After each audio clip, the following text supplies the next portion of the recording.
কেমনে ওয়ামা রামাইতা ইদ রামাইতা ওয়ালাকিন্নাল্লাহ রামা। আপনি নিক্ষেপ করেন নাই, যখন আপনি নিক্ষেপ করেছিলেন আপনি তো শুধু বালুকণা ছেড়েছেন, আর ওই বালুকণাগুলি ঘরের চতুর্দিকে সব কাফেরদের চোখে পৌঁছবার দায়িত্ব আমার কুদরত গ্রহণ করেছিল। আমার ভাইয়েরা, নবীজি বিপদে, এতগুলি শত্রু তরবারি নিয়ে তিনি বিপদে ধৈর্যহারা হন নাই। আস্তে করে ঘরের থেকে বেরিয়ে হযরত আবু বকরের বাড়িতে গিয়ে হাজির। দরজায় গিয়ে আওয়াজ দিলেন আবু বকর। অমনি দরজা খুলে গেল। লাব্বাইক ওয়া সাদাইক। হুজুর বলেন, আবু বকর রে, একটা ডাকে কেমনে সাড়া দিলে? তুমি কি ঘুমাইছিলে না? হযরত আবু বকর বলেন, হুজুর আপনি বলেছেন আমাকে নিয়ে হিজরত করবেন, আমি মনে মনে চিন্তা করেছি না জানি কত রাত্রে নবীজি আসেন, উঠতে যদি আমার দেরি হয়ে যায়, নবীজি যদি দরজার কাছে দাঁড়ায় দাঁড়ায় আমারে ডাকাডাকি করে আর আমি যদি ঘুমায় থাকি, তাহলে আল্লাহর নবীর সঙ্গে বেয়াদবি হয়ে যাবে। এই মনে করে বিছানায় না ঘুমাইয়া আপনার গলার আওয়াজ শোনার জন্য এই দরজার সঙ্গে পিঠ লাগাইয়া লাগাইয়া দাঁড়াইয়া ঘুমাচ্ছিলাম। আল্লাহর নবী হযরত আবু বকরকে সঙ্গে করে নিয়ে চললেন মদিনার দিকে। উল্টা পথে রওনা করলেন। বারবার কাবা শরীফের দিকে তাকাতে লাগলেন। বুখারী শরীফে এসেছে, নবীজি বারবার কাবার দিকে তাকিয়ে বলতেছেন, রে কাবা, বড় আশা ছিল তোর কাছে থাকবো, তোর খেদমত করব, কিন্তু তোর নিষ্ঠুর সন্তানেরা তোর কাছে আমারে থাকতে দিল না রে। আল্লাহ নবী মিসফালা দিয়ে জাবালে কেদোয়ার উপর দিয়ে চলে গেলেন জাবালে সুরে। গুহার কাছে যখন গিয়েছেন, ফজর রক্ত হয়ে গেল। হযরত আবু বকর রাদিয়াল্লাহু তাআলা আনহু বলছেন, হুজুর আর উপায় নাই, দিন হয়ে গেল, এখন বুঝি ধরা পড়ে যাব।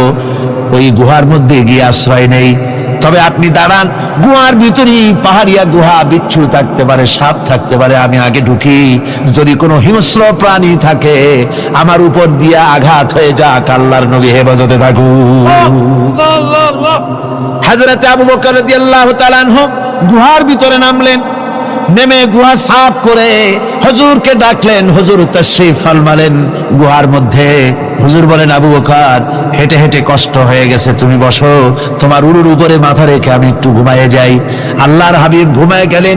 হযরত আবু বকর লক্ষ্য করে দেখেন চতুর্দিকে অনেকগুলি গর্ত দেখা যায়। এই গর্ত থেকে সাপ আসতে পারে, বিচ্ছু আসতে পারে মনে করে নিজের গায়ের চাদর ছিঁড়ে ছিঁড়ে গর্তগুলি বন্ধ করা শুরু করে দিলেন। কয়েকটা গর্ত বন্ধ করার মতো চাদর আর নাই, পাও দিয়ে চেপে ধরলেন। এক পাহাড়িয়া বিষধর সাপ বেরোবার জন্য চেষ্টা করে বেরোবার পথ খুঁজে নেই পেয়ে হযরত আবু বকরের পায়ের উপরে দংশন করেছে। বিষের যন্ত্রণায় হযরত আবু বকরের চোখ থেকে পানি দরদর করে পড়ছে। রাসূলুল্লাহর ঘুম ভেঙে গেল। আল্লাহর নবী তাকিয়ে বলেন, আবু বকর চোখে পানি কেন? বাড়ির কথা বুঝি মনে পড়ে গেছে? হযরত আবু বকর বলেন, ইয়া রাসূলুল্লাহ, আল্লাহর নামে কসম করে বলি, যেই দিন আমি ঈমান এনেছি ওই দিন থেকে আমার মা বাপ, আমার কোলে আমার সন্তান, আমার স্ত্রী, আমার জায়গা জমি ঘর বাড়ি, এমনকি আমার নিজের আত্মার চাইতে হুজুর আপনারে ভালোবাসি বেশি। তাহলে কাঁদো কেন? হযরত আবু বকর বলেন, হুজুর বাড়ির জন্য কাঁদি না, ছেলেপেলের জন্য কাঁদি না, সাপে দংশন করেছে, যন্ত্রণায় কাঁদতেছি। আল্লাহ নবী সঙ্গে সঙ্গে মুখ থেকে থুতু বার করে যন্ত্রণার জায়গায় লাগাই দিলেন। সঙ্গে সঙ্গে যন্ত্রণা বন্ধ হয়ে গেল। হুজুর বললেন, আবু বকর প্রথম যখন তোমার এই আঘাত করেছিল সাপে, আমাকে কেন তাড়াতাড়ি বলো নাই? এতক্ষণ তো তোমার কষ্ট হতো না। হযরত আবু বকর বলেন, ইয়া রাসূলুল্লাহ, ওটা তো সাপে কাটার যন্ত্রণা, ওই যন্ত্রণায় আমার রক্ত জ্বলতেছে, যন্ত্রণায় যন্ত্রণায় আমার কলেজাটা যদি ফেটেও যেত। আল্লাহর হাবিব আরাম ফরমাচ্ছিলেন, আমি তাকে আরামে বিঘ্ন ঘটাতে পারতাম না। আমার ভাইয়েরা, হযরতে আবু বকর হযরতে রাসূল দুজন বসে আছেন। এমনি সময় কাফের বেঈমানেরা খুঁজতে খুঁজতে জায়গা মতো এসে গেছে। একজনে বলে ভিতরে আছে, আর একজনে বলে নাই। পায়ের যদি থাকবে তাহলে মাকড়সায় জাল বুনালো কি করে, পাখি ডিম পেড়ে বসে আছে কি করে, তাদের সন্দেহ হতে লাগলো। এর মধ্যে না একজন বলে আছে আর একজন বলে নাই। হযরত আবু বকর ভয়ের চোটে কেঁদে ফেলেছেন, হুজুর আর উপায় নাই। এই যে অবস্থা, এই অবস্থার ভিতরে, এই অবস্থার ভেতরেও আল্লাহ নবী এতটুকু ঘাবড়ে যান নাই। শত্রুরা তরবারি নিয়ে এসেছে, সুযোগ পেলে একটু তাকালেই দেখতে পাবে, তুলে মেরে ফেলে দেবে। আল্লাহর হাবিব মোটেই ধৈর্য হারালেন না, এতটুকু হতাশ হলেন না। আল্লাহ পাকের হাবিব তার সাথীকে কি বললেন? তখন কোরআনে কারীম সূরা তাওবার মধ্যে আল্লাহ তা উদ্ধৃত করেছেন মুমিনদের জন্য, ইযহুমা ফিল গার ইয ইয়াকুলু লিসাহিবিহি লা তাহজান ইন্নাল্লাহা মা'ানা। ও আমার সাথী, ও বন্ধু, ভয় করো না, চিন্তা করো না, আমরা মাইনরিটি নই, আমরাই মেজরিটি। তার কারণ আল্লাহ আমাদের সাথে আছেন। সুবহানাল্লাহ, আল্লাহ আমাদের সাথে আছে।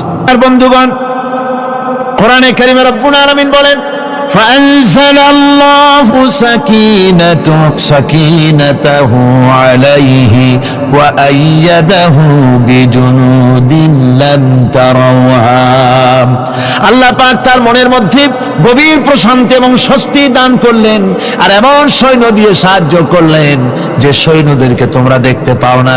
এভাবে করে রব্বুল আলামিন মুমিনদের বিপদে আপদে মুসিবতে সব সময় আল্লাহ পাক মুসলমানদেরকে সাহায্য করেছেন। জোরে বলেন সুবহানাল্লাহ।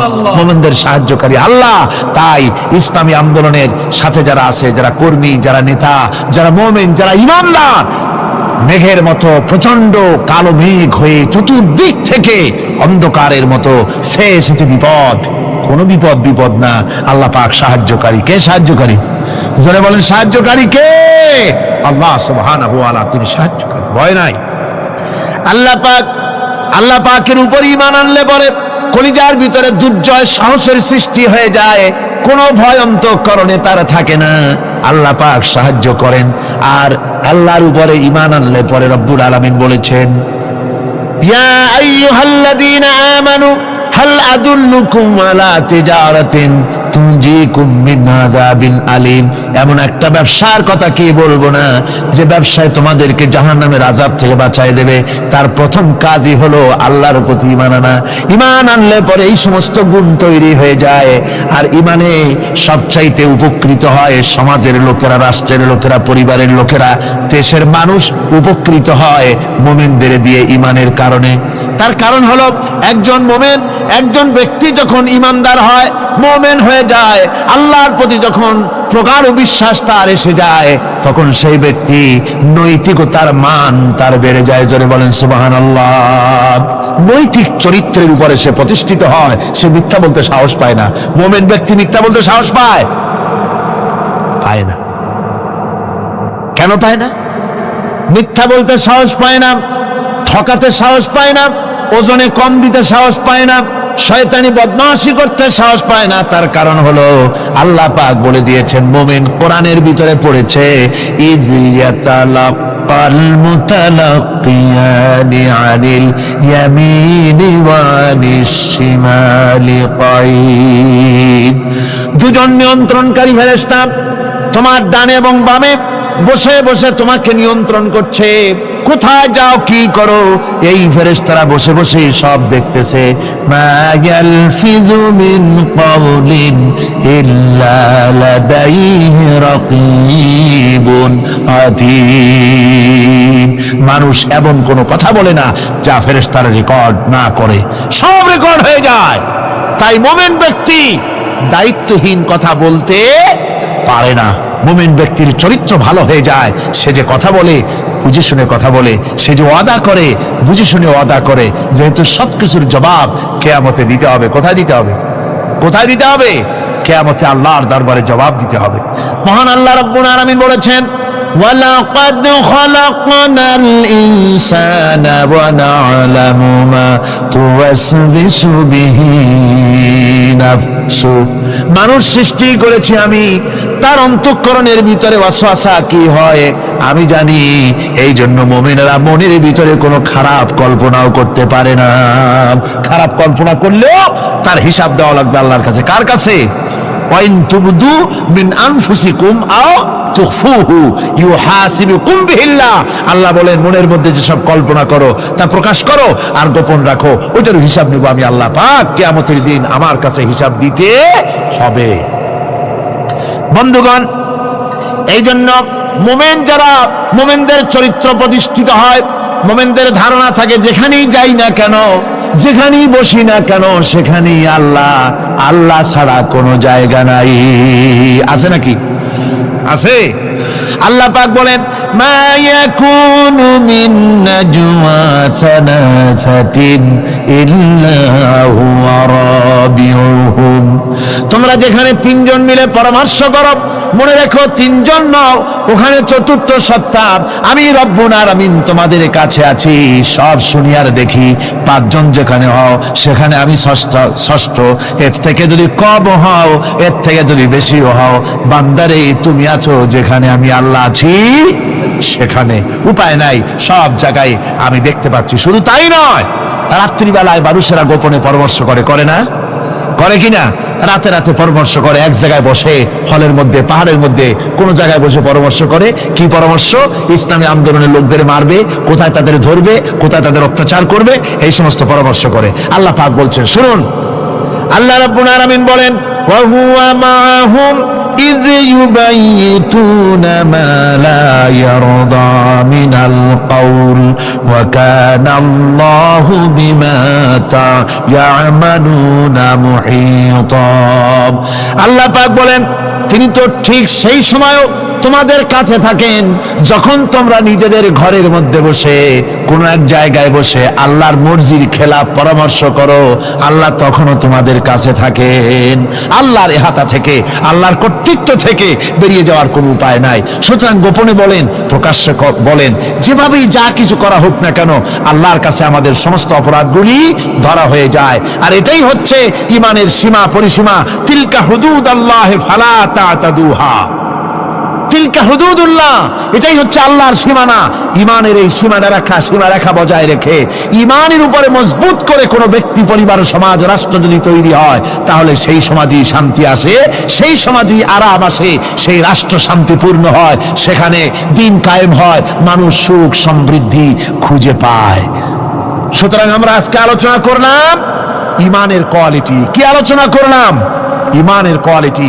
এই কোয়ালিটি দিয়ে যেন আল্লাহ আমাদেরকে ভরপুর করে দেন। জোরে বলেন আমিন। আরো জোরে বলেন আমিন।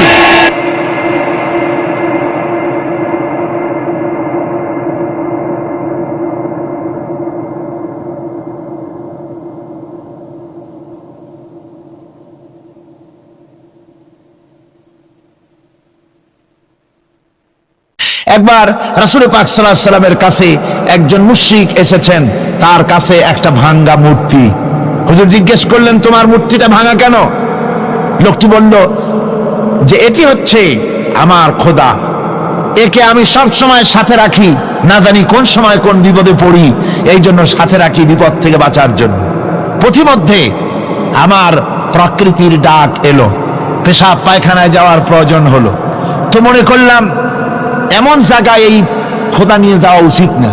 খোদাকে রাস্তার উপরে রেখে তারপরে গেলাম কাম সারতে। কাম সেরে এসে দেখি যে এইটার মাথা থেকে শুরু করে পা পর্যন্ত ভিজা।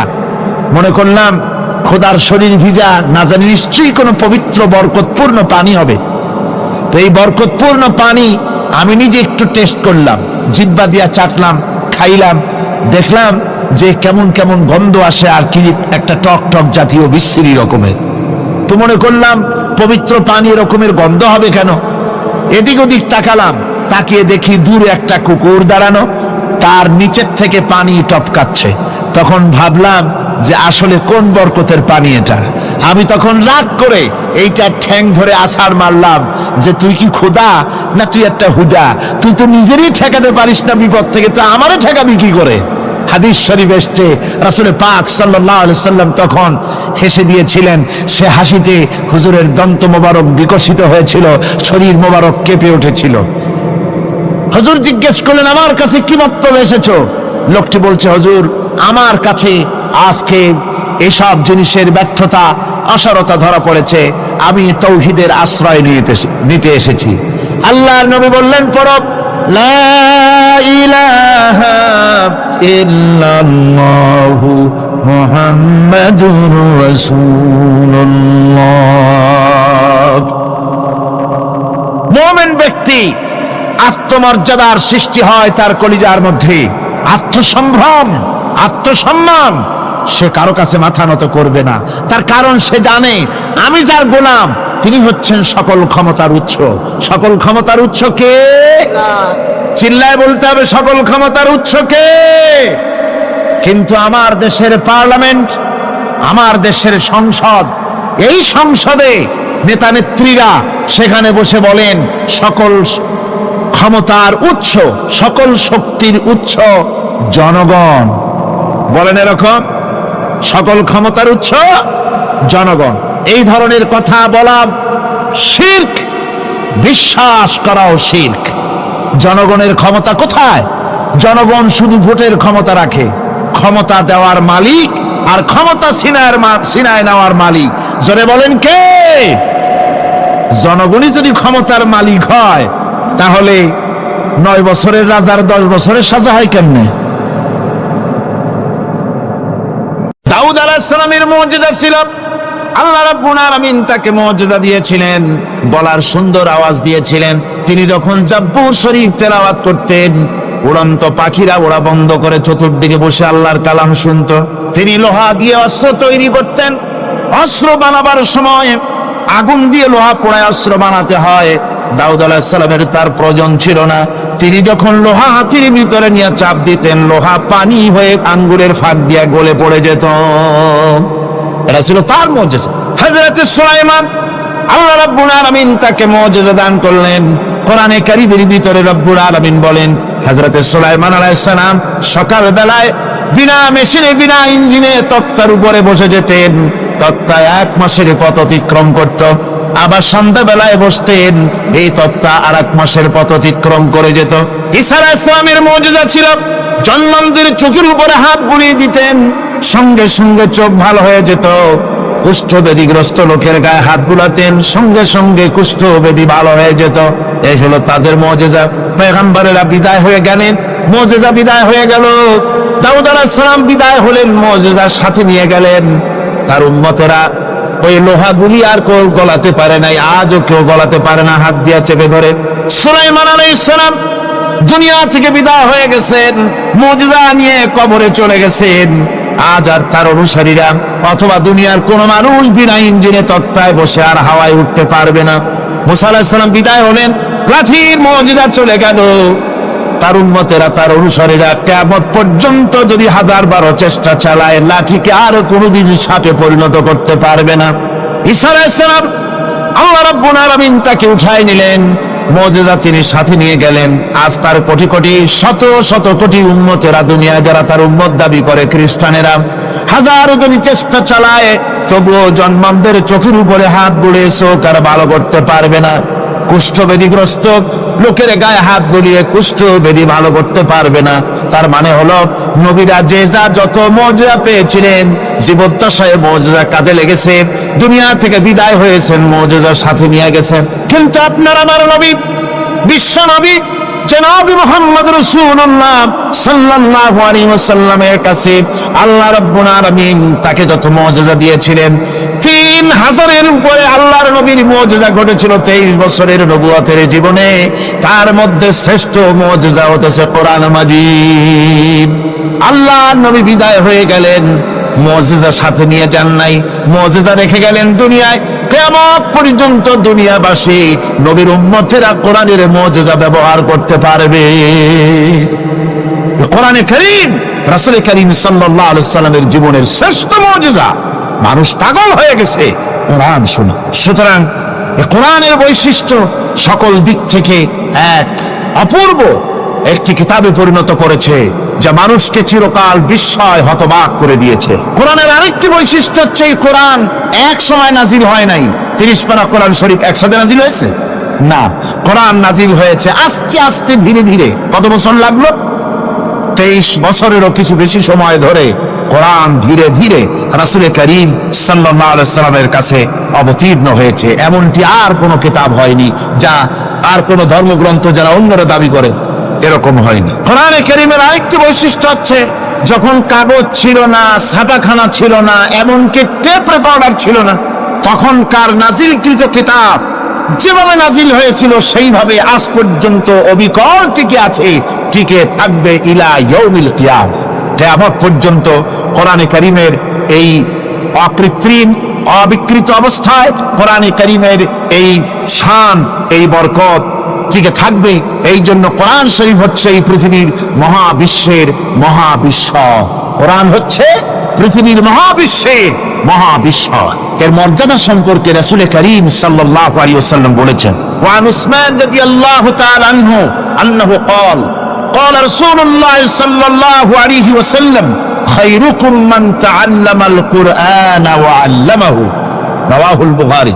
আল্লাহর নবী বলেন, তোমাদের মধ্যে সর্বোত্তম ব্যক্তি সেই, তোমাদের ভিতরে ভালো ব্যক্তি, উত্তম ব্যক্তি সেই যে ব্যক্তি নিজে কোরআন শেখে আর অন্যকে শেখায়।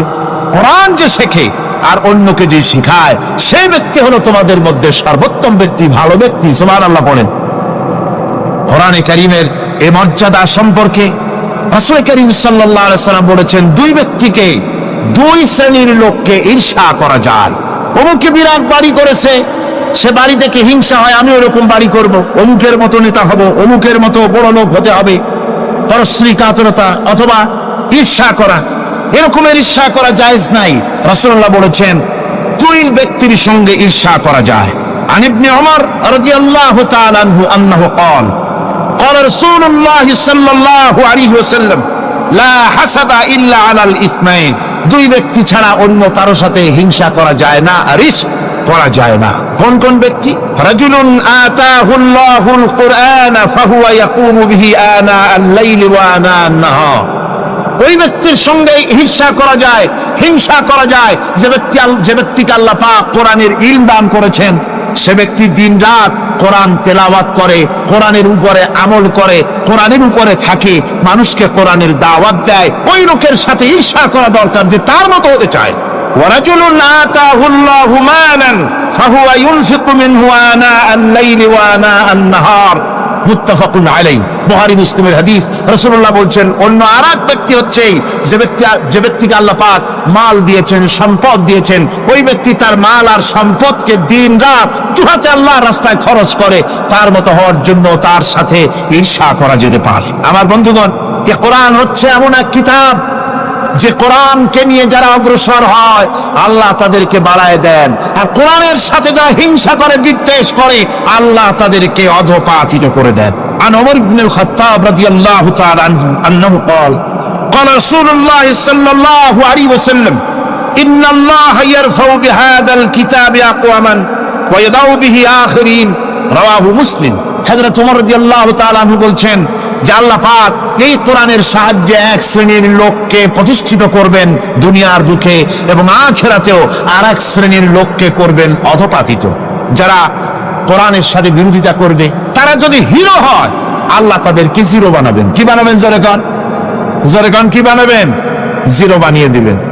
আর কোরআনকে নিয়ে যারা আগ বাড়ে, তারা যদি জিরো হয়, আল্লাহ পাক তাদেরকে কি বানায় দেন? কোরআনের সাথে বিরোধিতা আজকে নতুন কিছু নয়, আবহমান কাল থেকে কোরআনের সাথে চলছে বিরোধিতা। বিশ্বকবি, কবি সম্রাট আল্লামা ইকবাল, আল্লাহ তাকে জান্নাতুল ফেরদাউস নসিব করুন, সবাই বলুন আমিন। আল্লামা ইকবাল বলেছেন, সতীজা কর রহা হ্যায় আসল সে তাইমরোজ, সতীজা কর রহা হ্যায় আসল সে তাইমরোজ, চরাগে মুস্তাফা বি সে শরারে বুলহাবিস। মুহাম্মদ সাল্লাল্লাহু আলাইহি ওয়াসাল্লামের দীপ শিখার সাথে, আল্লাহর দ্বীনের সাথে আবু জাহাল, আবু লাহাবের অগ্নিস্ফুলিঙ্গের সংঘর্ষ আবহমান কাল থেকে লেগে এসেছে, কিন্তু ওদের এই অগ্নিস্ফুলিঙ্গের টক্কর লেগে মুহাম্মদ সাল্লাল্লাহু আলাইহি ওয়াসাল্লামের টিম টিম করে জ্বলে ওঠা এই প্রদীপটি প্রচন্ড ঝোড়ো হাওয়ার মুখে, টর্নেডো আর গর্কির মুখে নিভে যায়নি, জ্বলছে, জ্বলবে কিয়ামত পর্যন্ত। এটাকে নিভাবার ক্ষমতা বিশ্বের কোনো মানুষের নাই। ফু দিয়ে কেউ যদি নিভাতে চায়, চেহারা শুদ্ধ, মাথা শুদ্ধ, পুড়ে ছাই হয়ে যাবে, কোরআনের আলোকে নির্বাপিত করতে পারবে না। শাহরু রমাদান আল্লাযী উনজিলা ফীহিল কুরআন। রমজানের পবিত্র মাসে আমি অবতীর্ণ হয়েছি। সুবহানাল্লাহ। ইন্না আনজালনাহু ফি লাইলাতিল কদর, কদরের পবিত্র রাতে আমি এই পৃথিবীতে আমার আগমন ঘটেছিল। শাহরু রমাদান আল্লাযী উনজিলা ফীহিল কুরআন, সুবহানাল্লাহ বলবেন না? এই রমজান মাস হচ্ছে সেই মাস যে মাসে আল্লাহ রাব্বুল আলামিন কোরআনে কারীমকে নাজিল করেছেন। এই মাসের মধ্যে একটি রাত আছে খায়রুম মিন আলফি শাহর, যে রাতটি 1000 মাসের চাইতে বেশি গুরুত্বপূর্ণ আল্লাহর কাছে। সুবহানাল্লাহ, একটি রাত 1000 মাসের চাইতে গুরুত্বপূর্ণ। 1000 মাস ক্যালকুলেটর দিয়ে হিসাব করলে দেখা যায় যে 1000 মাসে 83 বছর 4 মাস হয়। তাহলে তার অর্থ কি এই যে একটানা 83 বছর 4 মাস ইবাদত করলে যে সওয়াব হবে, এই রাত্রে ইবাদত করলে সেই সওয়াব হবে? হতে পারে, এরকম হতে পারে, কিন্তু ব্যাখ্যাটা কি? ব্যাখ্যাটা হচ্ছে আরবিতে আলফুন শব্দ দিয়ে 1000 বোঝানো হয় না। আরবিতে যখন আলফুন বলা হয় তাহলে বোঝা যায় সংখ্যাধিক্য, বিপুল সংখ্যা, হাজার হাজার হাজার হাজার, থাউজেন্ডস এন্ড থাউজেন্ডস। এইটাকে বোঝানোর জন্য আরবিতে ব্যবহার করা হয় আলফুন, হাজার হাজার। তাহলে আল্লাহ কি বোঝাতে চাচ্ছেন? আল্লাহ রাব্বুল আলামিন তিনি আয়াত দ্বারা বোঝাতে চান, এর ব্যাখ্যা হচ্ছে এই পৃথিবীর মানবতার কল্যাণের জন্য, এই পৃথিবীর মানুষের ভালাইয়ের জন্য, মঙ্গলের জন্য হাজার হাজার মাস ধরে এই পৃথিবীর মানুষের যে কল্যাণ হয় নাই, এই রমজান মোবারকে একটা রাত আছে যেই রাতে আল্লাহ রাব্বুল আলামিন মানবতার সেই কল্যাণ করেছেন। সেই কল্যাণ কি দিয়ে করেছেন? শাহরু রমাদান আল্লাযী উনজিলা ফীহিল কুরআন, কোরআন নাযিল করে পৃথিবীর মানুষকে সেই কল্যাণ আল্লাহ দিয়েছেন। সুবহানাল্লাহ।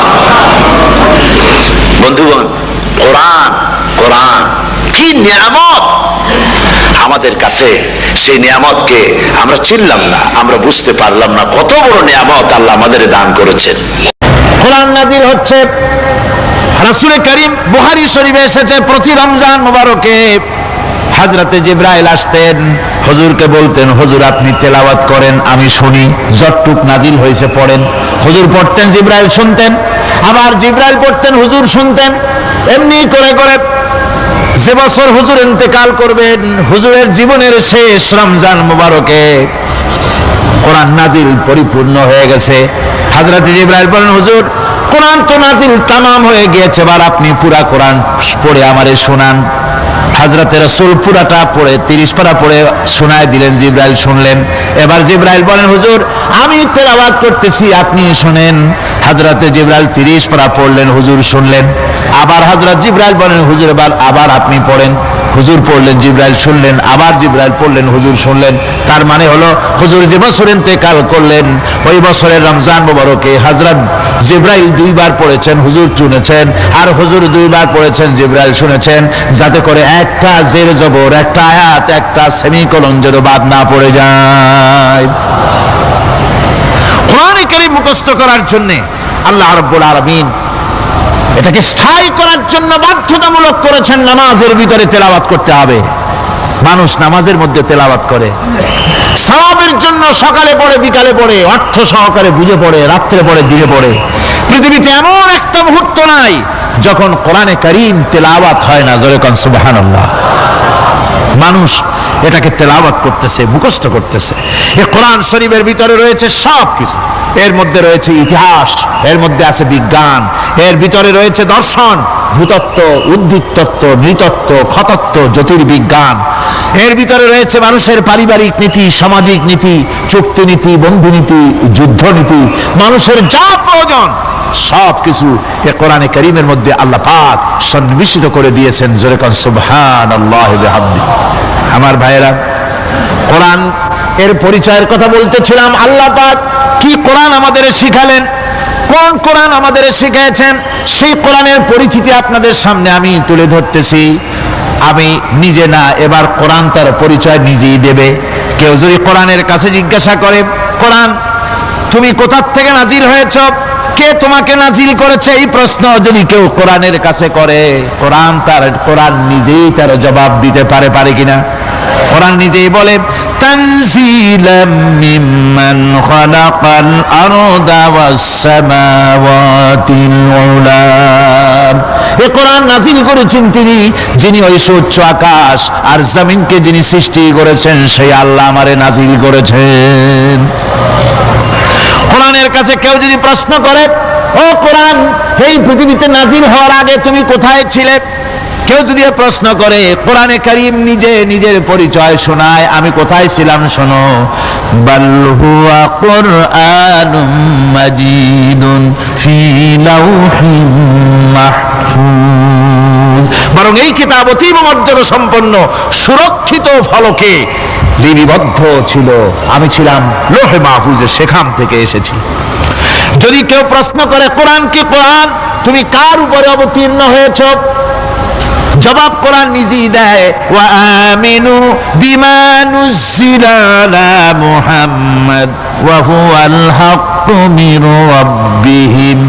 ঈমান আনো সেই জিনিসের উপরে যেটা মুহাম্মদ সাল্লাল্লাহু আলাইহি ওয়াসাল্লামের উপর অবতীর্ণ হয়েছে।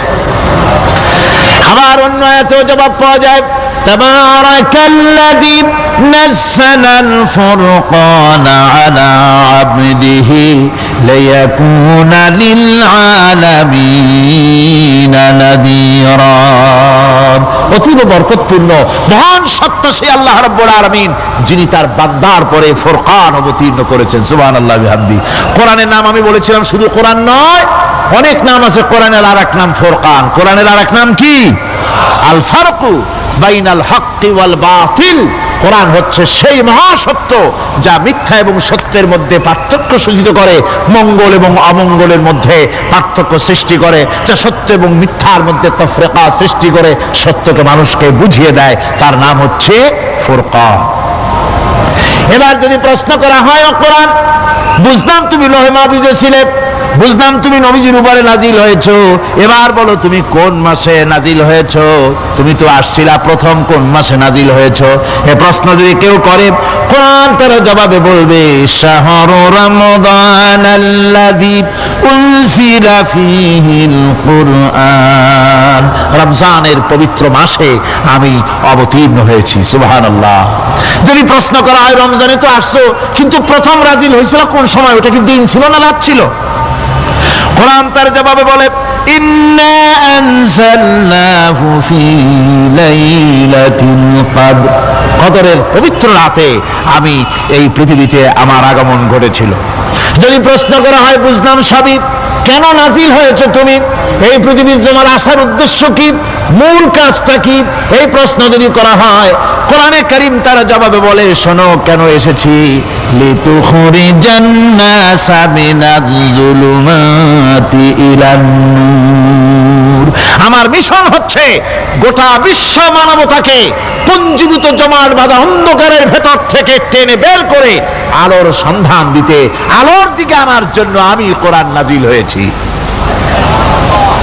গোটা পৃথিবীর মানুষ আছে অন্ধকারের ভিতরে। কিসের মধ্যে? অন্ধকার কি? অন্ধকার হচ্ছে পুঁজিবাদ, অন্ধকার সমাজতন্ত্র, অন্ধকার ধর্ম নিরপেক্ষতাবাদ, অন্ধকার জাতীয়তাবাদ। মানুষের তৈরি করা যত মতবাদ সব কি? জোরে কোন, সবগুলি কি? অন্ধকার। আজকে আসার সময় দেখলাম দেওয়ালে লেখা, সমাজতন্ত্র আমরা প্রতিষ্ঠা করে ছাড়ব। চিন্তা করলাম, যারা লিখছেন তারা কি পাগল না ছাগল? কি আশ্চর্য কথা! যেই মতবাদ পৃথিবীর মাটি থেকে যে করেছে, অথবা সেই দেশের লোকেরা তাদের দেশ থেকে বিদায় করে দিল, তাদের কাছ থেকে হাতি বিদায় করে দিল, ছিন্ন ভিন্ন করে জুতার তলে শেষ করে দিল।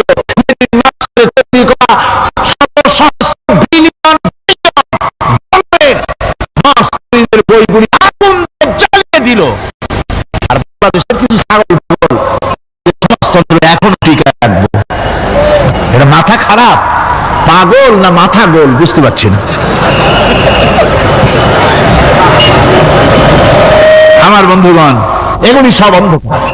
এই অন্ধকারের ভেতর থেকে মানুষগুলিকে টেনে আনবে কোরআন কিসের দিকে? আলোর দিকে। এবার যদি প্রশ্ন করা হয়, বুঝলাম তুমি অন্ধকার থেকে আলোর দিকে নিয়ে আসবে, আলোর দিকে আসলে পরে ফায়দাটা কি হবে, মূল ফায়দাটা বুঝায় দাও, আসল ফায়দা কি হবে তোমারে যদি মানি। কোরআন তার জবাব দেয়, নিজের পরিচয় নিজে তুলে ধরে, ফামান তাবিআ হুদায়া ফালা খাউফুন আলাইহিম ওয়ালা হুম ইয়াহজানুন। এই কোরআনকে যদি মেনে চলো, এই কোরআনের আইন যদি মানো, সমাজে মানো, ব্যক্তিতে মানো, পরিবারে মানে, রাষ্ট্রে মানো, জীবনের সব ক্ষেত্রে সমস্ত জায়গায় যদি এই কোরআনকে মেনে চলো, ফালা খাউফুন আলাইহিম, তাহলে তোমাদের কোনো ভয় থাকবে না, ওয়ালা হুম ইয়াহজানুন, কোনো চিন্তাও থাকবে না। কিসের ভয় থাকবে না? কোরআনের আইন মেনে যদি চলো সমাজে ও রাষ্ট্রে, চুরির ভয়, ডাকাতির ভয়, জিনার ভয়, হত্যার ভয়, সন্ত্রাসের ভয়, কোনো ভয় থাকবে না। ওয়ালা হুম ইয়াহজানুন, চিন্তাও থাকবে না। খাওয়া পড়া, শিক্ষা, চিকিৎসা, বাসস্থান, এগুলির কোনো চিন্তা থাকবে না। কোরআনের সমাজে সব কিছুর গ্যারান্টি দেওয়া হবে, সবগুলি পেয়ে যাবে। এখন যদি আবার প্রশ্ন করা হয়, কোরআন বুঝলাম তোমারে মানলে পরে সব ফায়দা হবে, তাহলে এবার জবাব দাও, তোমার ভিতরে কি রাজনীতি আছে নাকি? আমি তো মানুষ, আমার রাজনীতি করা লাগে। ম্যান ইজ সোশ্যাল অ্যানিম্যাল, আমরা তো জঙ্গলের পশু নই, আমরা তো মানুষ। আমাদের সমাজ আছে, আমাদের পৌর নির্বাচন আছে, আমাদের জাতীয় নির্বাচন আছে, আমাদের কলকারখানা আছে, জমিন আছে, আমাদের রাজনীতি, অর্থনীতি, সমাজনীতি আছে, পারিবারিক নীতি আছে, অনেক নিয়ম মালা আছে, নিয়ম নীতি আছে। তোমারে মানলে তোমার ভিতরে কি ওগুলো আছে নাকি সে কথা বলো।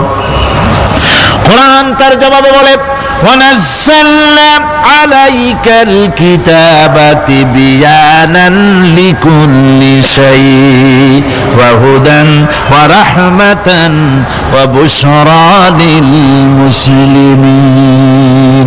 কোরআন জবাবে বলে, শুনে রাখো, শুধু অর্থনীতি সমাজনীতি নয়, শুধু রাজনীতি আর শিক্ষানীতি, যুদ্ধনীতি নয়, তোমার জীবনে যা কিছু দরকার, ইহকালে যা কিছু দরকার, পরকালে, সব কথাগুলি আল্লাহ রব্বুল আলামিন আমি কোরআনের সিনার ভিতরে খুলে খুলে বর্ণনা করে দিয়েছেন।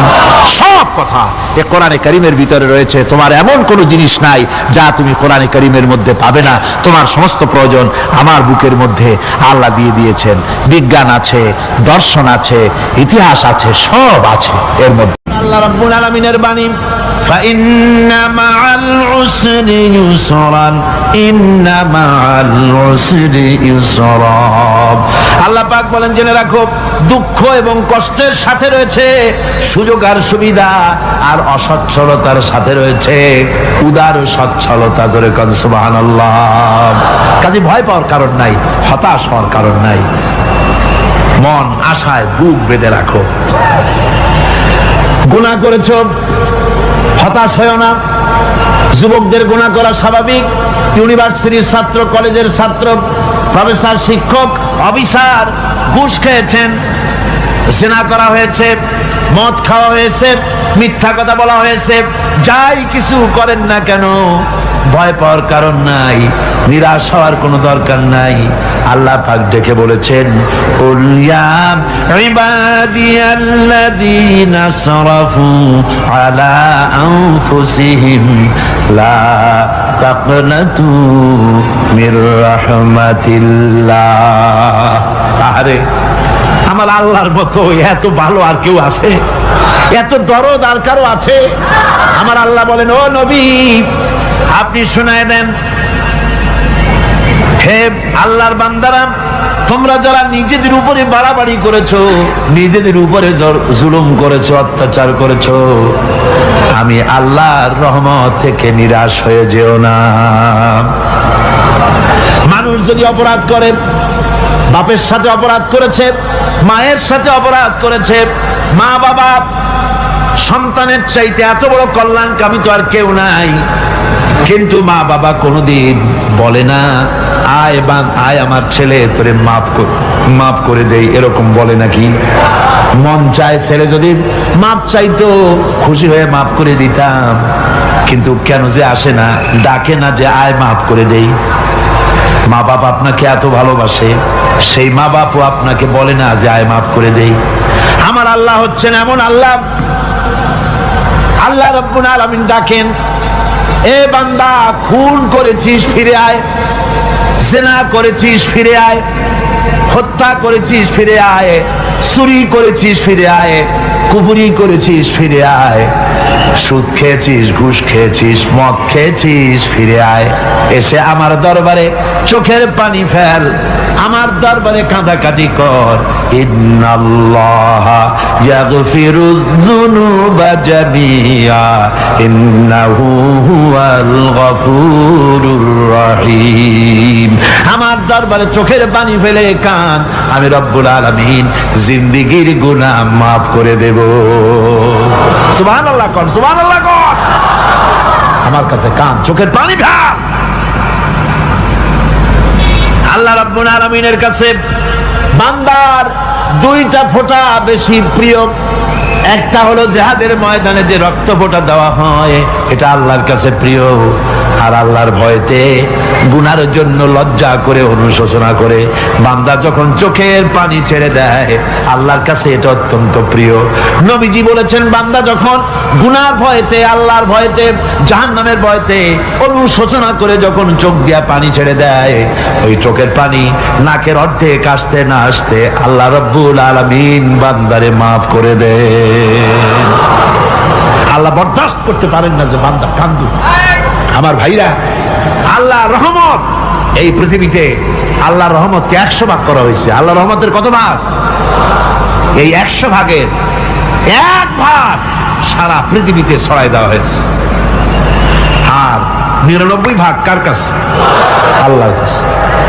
একটা ভাগ দুনিয়া ছড়ানো হয়েছে আদম আলাইহিস সালাম থেকে নিয়ে এই পর্যন্ত, এখান থেকে নিয়ে কিয়ামত পর্যন্ত পৃথিবীতে যত মানুষ আসবে, যত প্রাণী আসবে, তাদের মধ্যে প্রাণী জগতেও গাবি তার বাছুরকে ভালোবাসে ঠিক কিনা, হাতি তার বাচ্চাকে ভালোবাসে ঠিক কিনা, মুরগি তার বাচ্চাকে ভালোবাসে কিনা, প্রত্যেক মাই তার সন্তানকে ভালোবাসে মানুষের মতো।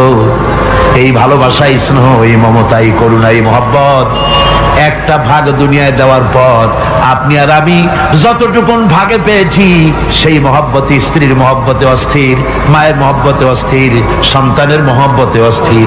এখন চিন্তা করেন, একটা ভাগ সারা পৃথিবীতে বিতরণ করার পর যেটুক পেয়েছি, তাতে যদি এত মহব্বত হয়, তাহলে এর 99 ভাগ মহব্বত যে আল্লাহর কাছে জমা আছে, এই বান্দার জন্য তার কত মহব্বত, এই বান্দার জন্য কত করুণাতা, কত মহব্বতটা, কত দয়াটা। এজন্য আল্লাহ রাব্বুল আলামিন বলেছেন, নাব্বি ইবাদি আন্নী আনাল গফুরুর রহিম। আমার নবী, সুসংবাদ দিয়ে দাও, বান্দাদেরকে শোনায় দাও যে আমি আল্লাহ তাআলা ক্ষমাশীল আর দয়াবান। হুজুর কাঁদতেছিলেন, হযরত ওমর রাদিয়াল্লাহু তাআলা আনহু এসে দেখেন হুজুর একা কাঁদতেছে। হুজুর জিজ্ঞেস করছেন, হযরত ওমর জিজ্ঞেস করলেন, হুজুর আপনি কাঁদেন কেন একা একা? হযরত ওমর বলেন, আমি যখন প্রশ্ন করলাম, নবীজি বললেন, আমার কাছে কিছু আগে জিবরাইল এসেছিলেন। জিবরাইল এসে আমাকে বললেন, আল্লাহ পাক বলেছেন, হে আমার নবী, ইসলামের ভিতরে থেকে যে সমস্ত মানুষগুলো ইসলামের ভিতরে থেকে চুল আর দাড়ি পাকায় দিছে, কিয়ামতের দিন এই লোকগুলারে আমি শাস্তি দিতে আমার শরম হবে। হযরত ওমর বলেন, হুজুর উম্মতের জন্য কত বড় খোঁজ খবর এটা, আর আপনি কাঁদতেছেন। হুজুর বলেন, ওমর তুমি জানো না, আমার কান্নার কারণ ভিন্ন। আমার কান্নার কারণ হলো যে আল্লাহ রাব্বুল আলামিন কিয়ামতের দিন দাড়ি চুল পাকা বান্দারে শাস্তি দিতে শরম করবেন। সেই দাড়ি চুল পাকা বান্দাগুলি আল্লাহর সাথে নাফরমানি করতে শরম করে না। আমি এই লজ্জায় কাঁদতেছি। ভাইরা, হুজুর আল্লাহ পাক বলেন, আমার নবী, রাতের আধারে যখন একটা বুড়া আমার দরবারে হাত উঁচু করে, একটা বুড়া মানুষ রাতের আধারে যখন আমার দরবারে হাত উঁচু করে, আর যখন বলতে থাকে, রব্বুল আলামিন আমার পেছনের জীবনটা বড় খারাপ করেছি, এমন কোন কাজ জীবনে করি নাই যা তোমার কাছে কিছু দাবি করতে পারি। সব রকমের নাফরমানি করেছি। আজ আমি বুড়া হয়ে গেছি, কামাই করতে পারি না, ছেলে আমাকে চোখে দেখতে পারে না, পুত্রবধূ আমাকে ঘরে জায়গা দেয় না, আমার স্ত্রী আমাকে দেখতে পারে না, রোজগার করতে পারি না, হাঁটতে পারি না, চলতে পারি না, সবার কাছে আমি তিতা হয়ে গেছি। আমি দাঁড়াতে পারি না, কোমরে ব্যথা পাই, হাঁটুতে ব্যথা পাই, চলতে পারি না, কানে শুনতে পাই না, চোখে দেখতে পারি না, আর তোমার কাছে কিছু চাইয়া নেব এমন ভালো কাজও করি নাই। এইভাবে যখন বান্দা কাঁদতে থাকে আমার দরবারে, ও আমার হাবিব আমার রহমতের দরিয়ায় জোশ মেরে যায়, আমার শরম হয় এই বুড়াটারে কেমনে খালি হাতে ফিরাইয়া দেই। সুবহানাল্লাহ, সুবহানাল্লাহ। আমার আল্লাহর এত দয়া, আমার আল্লাহর এত মায়া, এত মহব্বত,